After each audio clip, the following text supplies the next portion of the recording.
So I would love to visit the offices there and support the government as well. So how would I get it in case I'm not in Gambia? Well, if you're not in Gambia, perhaps I can leave it with my uncle who lives in Gambia. He can deliver it to you if we miss each other.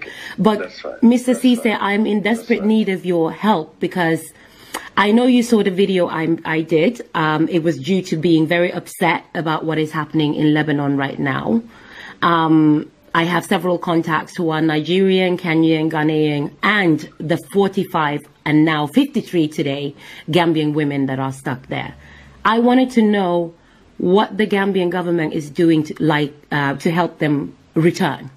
So I would love to visit the offices there and support the government as well. So how would I get it in case I'm not in Gambia?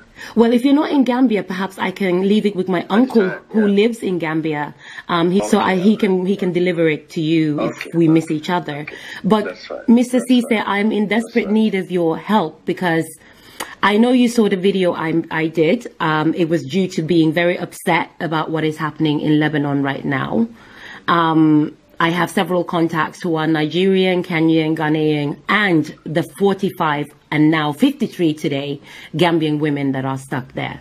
I wanted to know what the Gambian government is doing to help them return. What are the plans to get our women back? Because some of these women, just between yourself and I, have been victims of some severe abuse in this country that they were not expecting when they went there for work. True. True.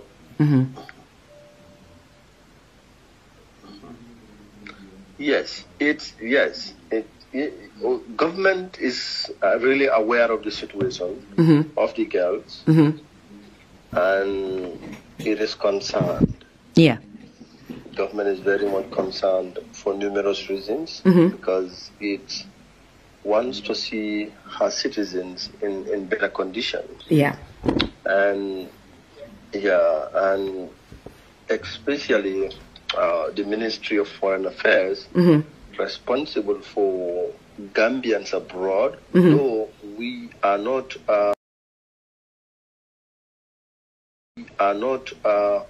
the ministry responsible for trafficking. There is government organization called NATIP under the Ministry of Justice responsible for trafficking in persons. But as a ministry of foreign affairs, responsible for Gambians abroad, we are concerned, and we've been put in the picture. We are monitoring the situation. Yeah, and we also at our level, at the level of the government, we have devised means of providing support to these people.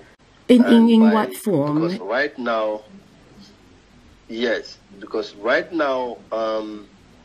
there is a collapsed government in Lebanon. Yeah. The government in Lebanon is collapsed for numerous reasons, you know what I mean? Yeah. And what is evident is that there are international organizations which, the government can work with to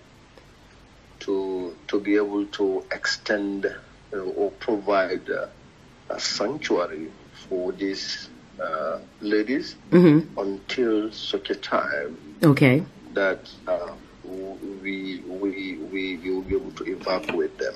Okay, but in terms of evacuation, do we have a timeline? So, but meanwhile, that is why,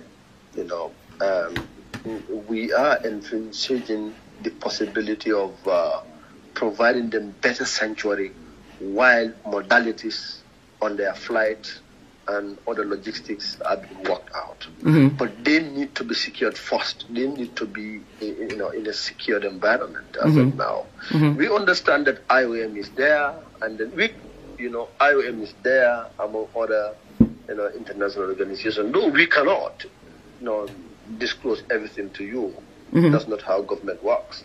So, but what I can tell you is that government is concerned, and government is working on their return, and also, providing them sanctuary there as we speak it. Yes, of course.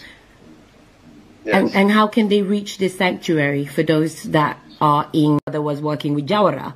We were still having problems with black Gambians being killed and murdered and raped in Lebanon. Yes, that's true. That's true. That was my grandmother's main job. Some of them, their documents were taken away from them. Yeah. And some lost their, documents. So, what is possible? Government can get the Lebanese authorities provide them, documents that will enable them, travel to the Gambia. That's possible. Okay, how can I give them that information? Can you send me that information so I can distribute it to them? Because I have collected them all in one group now. So there are some of them who don't have passports. If you give me information of how, because they're talking to Khalid Hamoud. I know that, yes. Which information you mean? No, for those that you said that those that don't have papers, there are procedures in place. What are those procedures? Where do they go? No, what I'm saying. No, what I mean, they these are Gambian citizens, and then we have, Lebanon is under the jurisdiction of our embassy in Saudi Arabia, and then the honorary council is just, Gambian honorary consulate there. So he is not under the payroll of the government of the Gambia. Okay. He's not paid, he's not given a dime, he's not given a penny. Whatever services or service he renders to the Gambia is voluntary. Okay. And do you understand? So that is his case, that is his situation. He's just an honorary consul, and then the honorary consul is just, Gambian honorary consulate there. So he is not under the payroll of the government of the Gambia. Okay. He's not paid, he's not given a dime, he's not given a penny. Whatever services or service he renders to the Gambia is voluntary. Okay. And do you understand? So that is his case, that is his situation.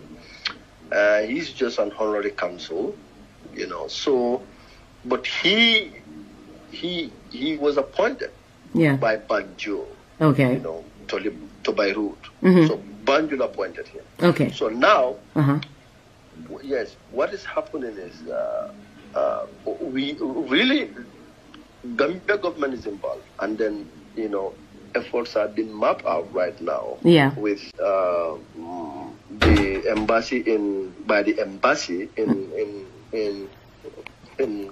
Saudi Arabia, and he is working. The embassy in Riyadh is working with Hamoud, with the consulate to see how to facilitate their plight can be addressed. Okay.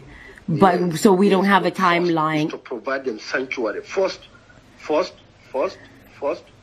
is to provide them sanctuary, better sanctuary, and protect them, while efforts for their repatriation is being worked out. Okay. And how do they find this sanctuary? I'll ask again. How do they find this sanctuary? Because we have currently 30 of them in one house that is being impacted by the explosion. Minister is in. Oh. You called me? Okay. All right. A minister just called me. Let's talk about this. I think I'm very clear to you that there are bodies that you can work with, and then, government has taken, I think I told you everything, and then I'm just being called by the minister. So can you please give me time? Okay. We talk another time. Yeah, we can. Yes, is that okay? We can. Yeah, thanks. Bye. So, but I think I'm clear. I think I'm clear to you.